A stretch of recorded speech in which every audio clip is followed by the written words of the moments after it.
kalian nyimak nggak itu ya videonya? Katanya kalau orang itu membahayakan harusnya dibunuh, diwajibkan dibunuh ya, itu rahmatan lil alamin. Lah sekarang kalau ada orang di Indonesia pemuka agama yang udah mengancam negara kita ini, wajib dibunuh. Berarti rahmatan lil alamin yang minta kepung istana tuh, ya gak? Itu ancaman, membahayakan. Membahayakan nggak, saya tanya? Membahayakan kan? Lebih rahmatan lil alamin lagi kalau dia di kotel, ya. Nah ini ya jamaahnya Imam Jumbo, betul ya, jamaahnya Imam Jumbo ini yang mulai ini jelang pilpres loh.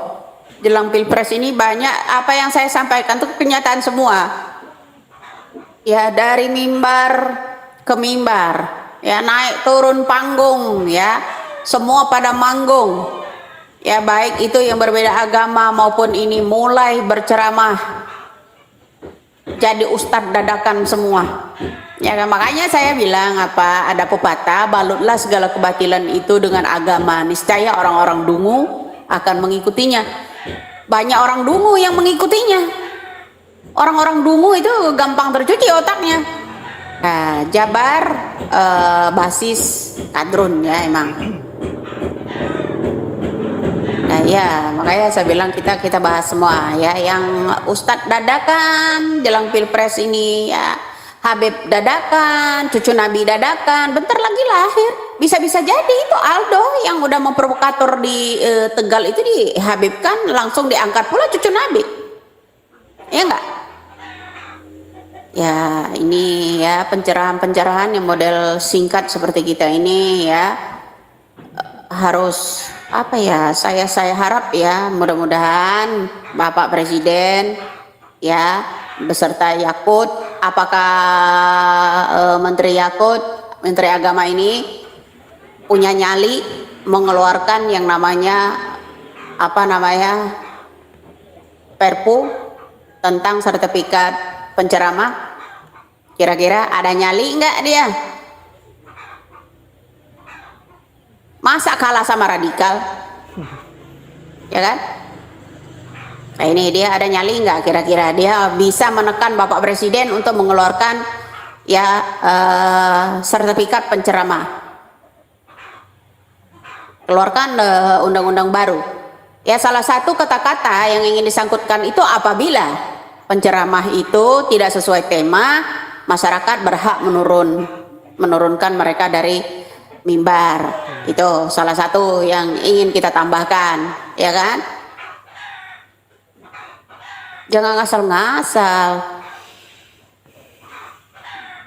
lah ya, katanya dia mau secara Islam lah, harus kita ikuti. Nah cara Islam yang berceramah itu harus memiliki sertifikat penceramah, kuliahnya sampai tamatan berapa yang diwajibkan, ya kan? Di pondok mana, ya kan? Nah ini Dedemit itu kan cucu Nabi ke-27, si Rizik cucu Nabi ke-38.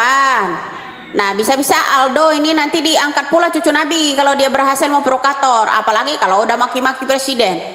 Jangan buat apa kita kalau udah disahkannya RUU KUHP salah satu undang-undang yang penghinaan, pengancaman ya harus diterapkan.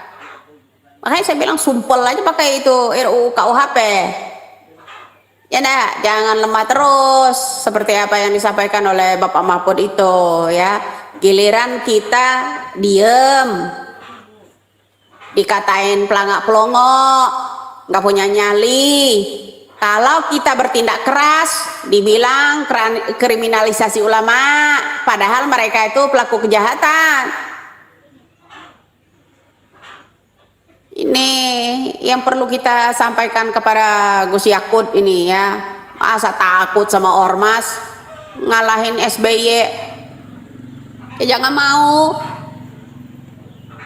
Buat apa Bapak Jokowi punya pembantu-pembantu ya di bidang agama, Menteri Agama, di bidang pendidikan ya. penjaga kedaulatan, HAM dan segala macam. Buat apa pembantu-pembantu ini kalau nggak berfungsi? Ya nggak?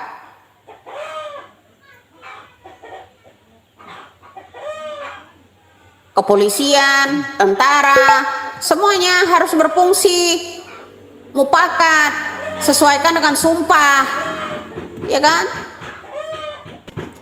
Ya, menjelang Pilpres 2024, kita lihat sendiri bahwa para imigran nyaman ini mulai bermunculan dan menonjolkan dirinya. Saya kira hal ini yang tidak bisa kita biarkan karena kita merasa terinjak-injak di negeri sendiri, di mana para imigran nyaman ini seenak jidat berkorkor di negeri kita dan bahkan menganggap kita semua yang pribumi itu adalah budak-budaknya mereka. Saya kira ini tidak bisa kita biarkan. Mereka tidak hanya menjadi provokator di tengah-tengah masyarakat Indonesia, tetapi mereka saat ini banyak memalsukan makam dan nasab. Yang kita lihat sendiri begitu ramainya pembahasan ini di media sosial maupun di YouTube, terutamanya di YouTube. Saya kira apa yang menjadi pergerakan imigran nyaman ini, Rizik Syihab CS, sangat berbahaya kalau kita biarkan begitu saja. Makanya fungsinya kita sebagai pribumi harus mengcounter setiap apapun yang menjadi ujiannya, dan kita tidak boleh kalah oleh mereka. Kita mempunyai keunggulan di mana ini adalah wadah kita, ini adalah rumah kita. Tidak mungkin seorang tamu itu merebut apa yang bukan haknya. Makasih juga buatnya Yuda. Lagi-lagi saya salut sama Nyai begitu berani mengkanter habis-habisan para begundal-begundal kadrun ini, imigran nyaman ini yang berusaha bagaimana agar membuat kekacauan di negeri ini. Seharusnya pemerintah peka dengan persoalan ini. Seharusnya hal-hal yang seperti ini tidak boleh dibiarkan, karena tentu ini akan merusak bangsa dan negara. Sebenarnya mereka secara halus menjajah kita sebagai pribumi, tetapi kita semua tidak sadar akan itu. Ada sebagian sadar, tapi sebagiannya juga ada yang tidak sadar, yang disebut sebagai kartunya diperbudak oleh kaum-kaum mereka yang memang sengaja untuk selalu membuat kekacauan di negeri ini. Nah, ini yang paling berbahaya. Kalau misalnya Anies Baswedan akan terpilih di 2024, maka mereka akan lebih leluasa untuk melakukan apa saja di negeri ini dan bahkan merubah segalanya. Bayangkan hari ini sejarah-sejarah yang dirubah oleh imigran nyaman tersebut, dan bahkan makam-makam yang ada di Indonesia ini dipalsukan.